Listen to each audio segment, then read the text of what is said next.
لله كفى والصلاة والسلام على من لا نبي بعده. أما بعد، باب ما جاء في المزمزة والاستنشاق. مزمزه ویل کیږي په لغت کې تحریک الماء فی الفم ثم مجه، خوله کې اوبه واړې راواړې او بیا یې بهر توکي، د مجموعې ته مزمزه ویل کیږي. او استنشاق ویل کیږي ادخال الماء فی الانف ته. په دې مزمزه او استنشاق د فقهاو په دې باب کې د مزمزې او د استنشاق لږ اختلاف دی. امام احمد حنبل رحمه الله عام محدثین چې مونږ هغوی ته مختار رای وایو هغه دا ده چې مزمزه او استنشاق په اوداسه کې او په غسل دواړو کې فرض دی. که سړي په اوداسه کې مزمزه ونه کړه، استنشاق یې ونه کړه، اودس یې نه کېږي. که په غسل کې مزمزه ونه کړه، استنشاق یې ونه کړه، غسل یې نه کېږي. دویم مسلک دی د امام شافعي رحمه الله، امام مالک رحمه الله. دوی وی چې دا مزمزه او استنشاق په اوداسه کې او په غسل دواړو کې سنت دی. که سړی پکې اوداسه کې مزمزه ونه کړي، استنشاق ونه کړي، یا په غسل کې ونه کړي، نو سنت طریقه ته پاتې شوله او نور اودس یې وشو.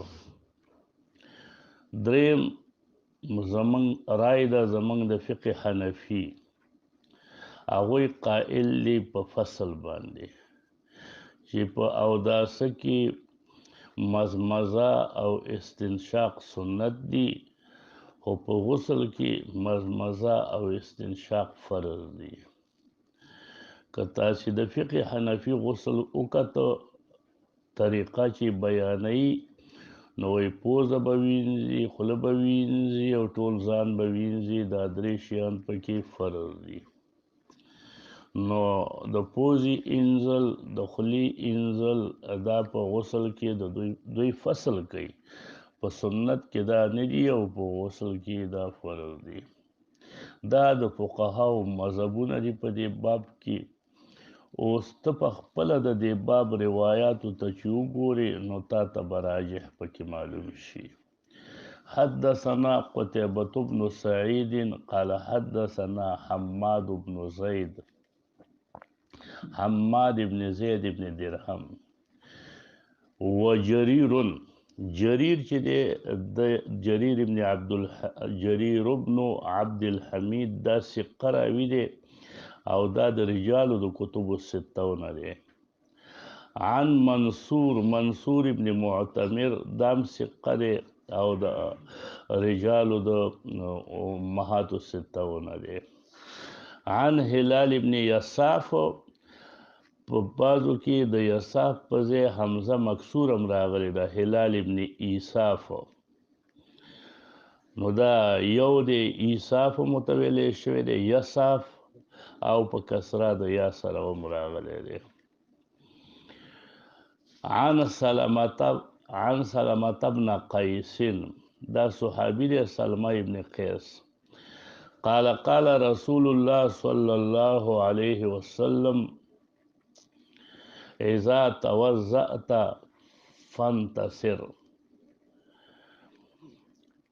استنصار یو استنشاق ادخال الماء فی الانف، او استنصار چې دی هغه اخراج الماء عن الانف، د پوزې نه بیرته د اوبو ایستل، هغې ته اگر چې امام ابن عربي رحمه الله استنصار دی ته ویلی دی هغه وایي نصره پوزې ته وایي ماخوذ من النصر وهو الانف او استنصار معنا دا ده چې ادخل الماء فی الانف پوزه کې اوبه ننباسه عام علما وایي هغې ته استنشاق وایي استنصار وروسته د استنشاق نه راځي وإذا استجمرت فأوتر او کله چې ته استجمار کې معنا استعمال د جمارو کې د ګټو استعمال کې استنجا کې نو به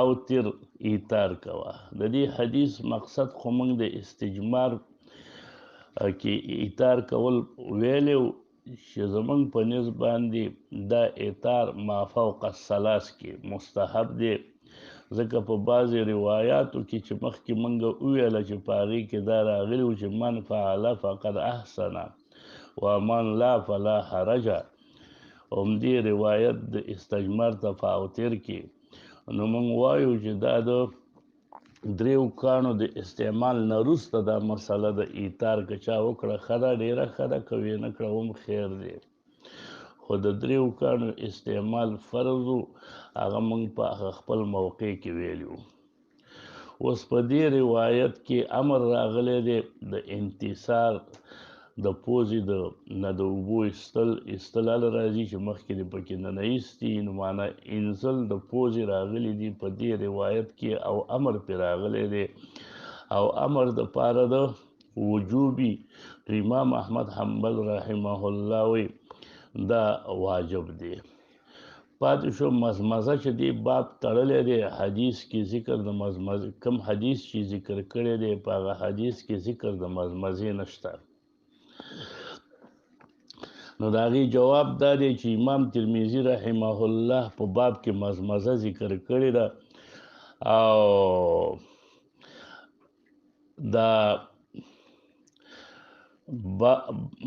او استدلال په د حدیث چې راوړی دی حدیث کې د استدلال په مزمزه کې نشته خو په ما فی الباب کې چې ذکر کړي دي کوم روایت و فی الباب عن لقیط ابن صبیره نو لقیط ابن صبیره په روایت کې ذکر ورسره د مزمزې شته نو دا په دې دواړو روایاتو باندې دا باب قائم کړی دی فی المزمزة والاستنشاق نو دا یو روایت یې راوړی دی صراحتاً چې هغه د سلمه ابن قیس روایت دی او د لقیط ابن صبیره روایت یې هغه نه دی راوړی هغې ذکر کړی دی و فی الباب سره هغه روایت چې هغه د لقیط ابن صبیره دی هغه ابو داود صراحتاً نقل کړی دی او په هغې کې دا دي وإذا توضأت فمزمز و امر دی په مزمزې سره نو مزمزم فرض شوله او استنشاق او استنصارم فرض شو قال ابو عیسی دا حدیث د باب حدیث حسن صحیح دی واختلف اهل العلم فی من ترک المزمزة والاستنشاق حکم د مزمزې او د استنشاق کې اختلاف د فقهاو دی چا ویلی دي چې دا فرض ده فقالت طائفة منهم اذا ترکهما فی الوضوء که په اوداسه کې پرېږدي نو مونځ یې نه کېږي حتی پرېښوده په اوداسه کې چې مونځ یې وکړو وایي عاد الصلاة بیا به مونځ کوي او بیا به اودس کوي نو دا مزمزه استنشاق هغوی فرض وایي وراه ذلك فی الوضوء والجنابة سواء او دوی دا په اودس او غسل کې یو شان د فرض ګڼي دا قول دی د ابن ابي لیلا دا قول دی د عبدالله ابن مبارک دا قول دی د احمد دا قول دی د اسحاق خودونه ده چې امام احمد حنبل رحمه الله وی الاستنشاق اوقد من المزمزه استنشاق کې به ډیر تاکید راغلی دی په نسبت سره مزمزې ته ځکه حدیث د لقیط ابن صبیره چې مخکې مونږ وویله په هغې کې داسې الفاظ راغلي دي وبالغ فی الاستنشاق الا ان تکون صائما مبالغه وکړه په استنشاق کې خو اوبو راښکدلو کې مبالغه وکړه ښې راکاږه که چېرته صائم وي نو بیا مه راکاږه، که صائم نه وي نو مبالغه پکې وکړه.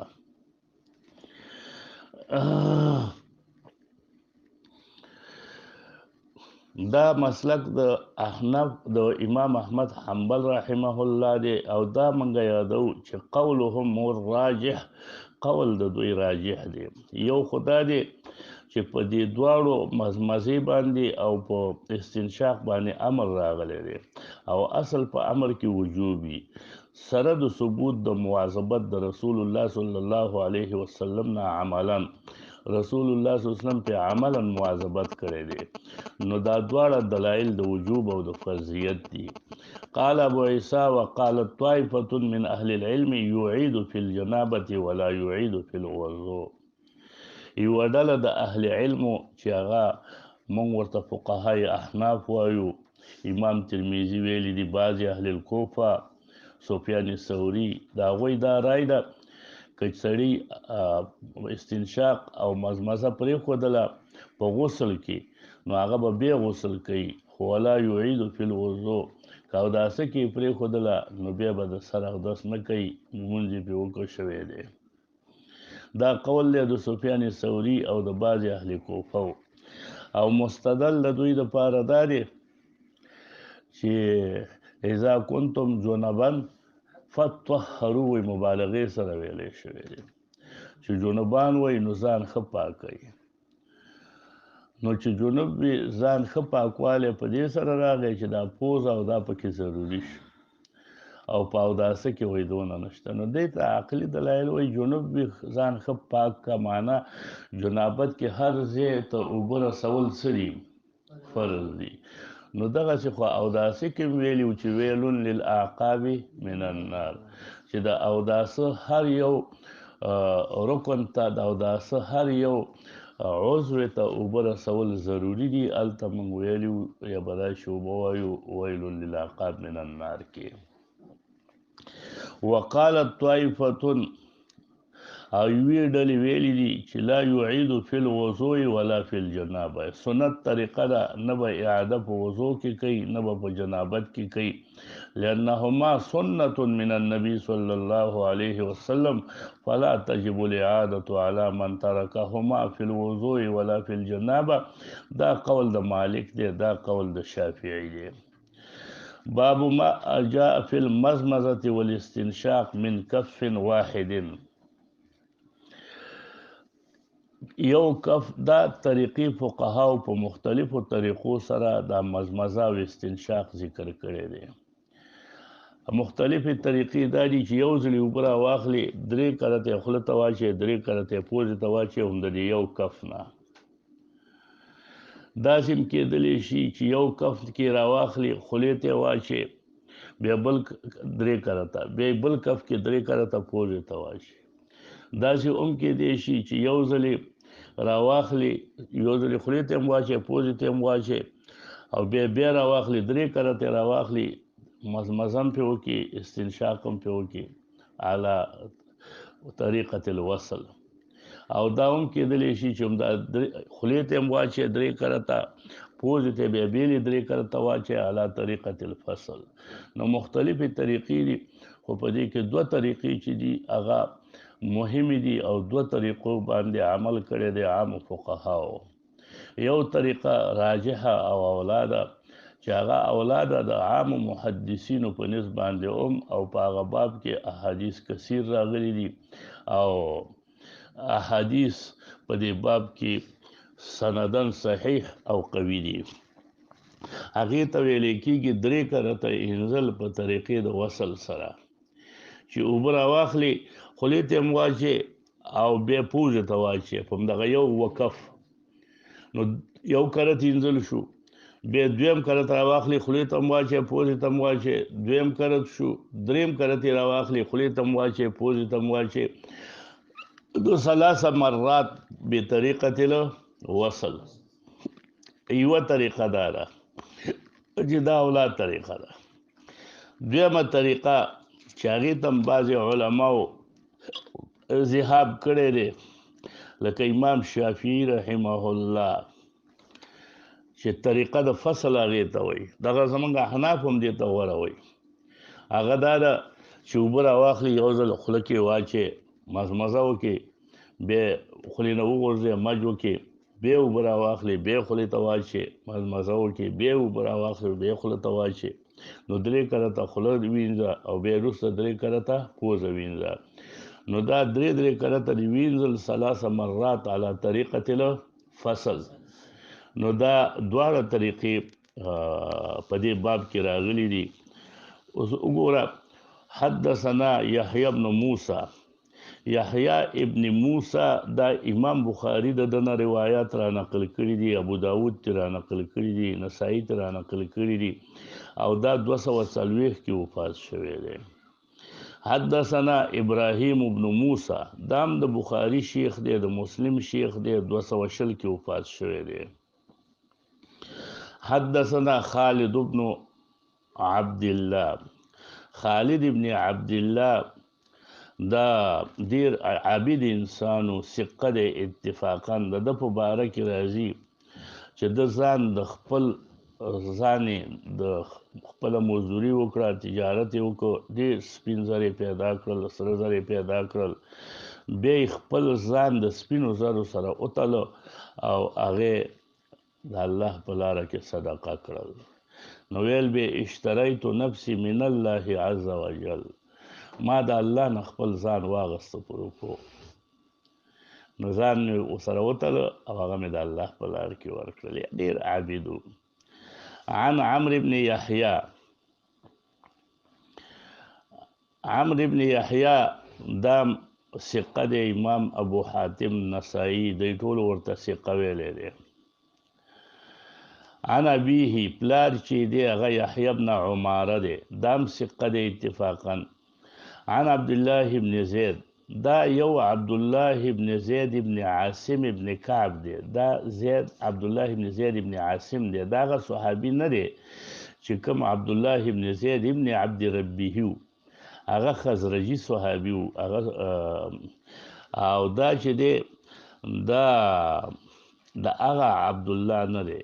بعضې چا ویلي دا یو دی، خو د دوی په نیکونو کې فرق دی. دا حدیث چې تی نقل دی عبد الله بن زید بن عاصم دی، او هغه د اذان روایت چې تی نقل دی هغه عبد الله بن زید بن عبد ربه دی. نو هغه جدا دی، دا جدا دی. قال رأيت النبي صلى الله عليه وسلم مزمز واستنشق من کف واحد، مزمزه او استنشاق دواړه وکړو د یو کف نه. معنی څه اوبې خولې ته واچولې، چې پوزې ته واچولې د یو کف نه. امام نووي رحمه الله وی فيه حجة صریحة للمذهب المختار، وی په دې کې هغه مذهب مختار بیان شوی دی. دغه رنګه حافظ ابن حجر رحمه الله وی چې دام صریح دی فی الجمع فی کل مرة، ځکه وی فعل ذلك ثلاثا، 3 واړه کرته پوزې ته ماچولي دي، خولې ته ماچولي د یو کف نه، وی دا صریح دی په جمع کې. دغه رنګه امام ابن قیم رحمه الله په زاد المعاد کې وی وکان هدیه صلی الله علیه وسلم الوصل بین المزمزة والاستنشاق، د رسول الله هدی دا ده چې وصل وکړي په مابین د مزمزې او د استنشاق کې. وصل معنی دا یو ځل خولې ته واچې، بیا باقي پوزې ته واچې، بیا اوبه راواخلي خولې ته واچې، بیا یې پوزې ته واچې، نو 3 ته یې واچې په طریقې د وصل سره.